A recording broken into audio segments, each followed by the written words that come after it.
Kaya huwag ka nang umiyak. Hindi ako nagsisinungaling. Okay?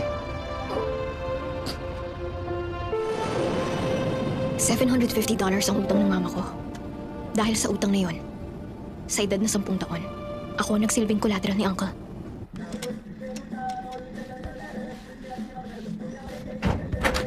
Ay. Lamya. Oh, Aba, kailangan yan. Magagamit niya yan pag-uwi niya sa kanila. ang liliit ng kamay nyo pagtatrabahuin mo yan. Grabe naman to. Tumigil ka. Tingnan mo yan. Balit ba ang tawag mo sa kamay na to? Waffles. Wow. Ay, naku. O isang la. Pwede ba kitang utusan? Aray ko. Pwede ba ikuha mo si Uncle ng isang basong tubig? Nauuhaw ako eh. Alam mo, kakaiba ka ngayon. Ha? Ay, sarap. O, tumabi ka. Uncle, nakarating ka na sa Busan? Oo naman. Darating ba si Mama at susunduin niya ako pag pumunta ako ron? Oo. Kapag pumasok ka raw sa eskwelahan at nag-aral ka mabuti, ang sabi niya, susunduin ka niya.